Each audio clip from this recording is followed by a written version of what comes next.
好来，乡亲啊，继续要来关心的是这个风台起伫台南，这个麻豆有袂少的地区，油啊是滴甲龟头骹。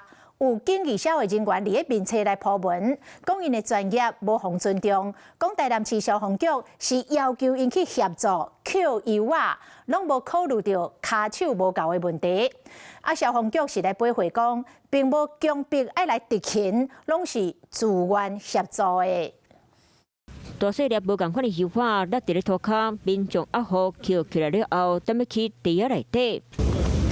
准备回收，因为受到丹那市风台影响，台南真侪废的油碗园变做重灾区，真侪油碗必须抬洗掉。民众比抢远到整理，所有经济消的人不免去强迫到油碗园斗3工。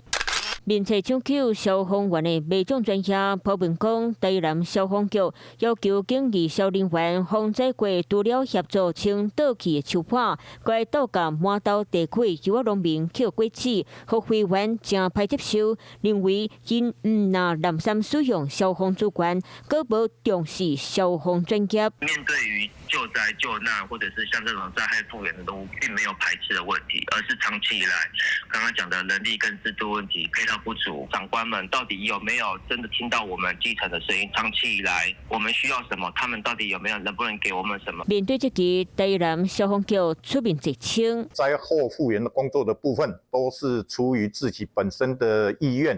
并利用自己的休假时间前往支援救灾。强调经济消人员主管出勤，绝对无强制要求。不过来看麻豆地区落过市市场的状况，占地600多平，太子宫的停车场贴几那地的地下，亲像一座山，这嘛是受到风灾影响的油画。我看过这么济无？无啦，这。我十万呢，食到70万岁啊嘛，唔捌讲像这呢。有闻到啥物味啦？是安那？臭味啊！哦，足臭吗？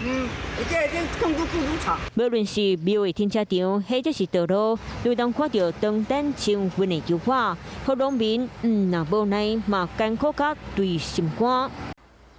Hello， 我是陈雅玲。想要抢先掌握最及时的新闻资讯吗？赶快订阅、按赞、开启小铃铛，锁定华视新闻 YouTube 频道。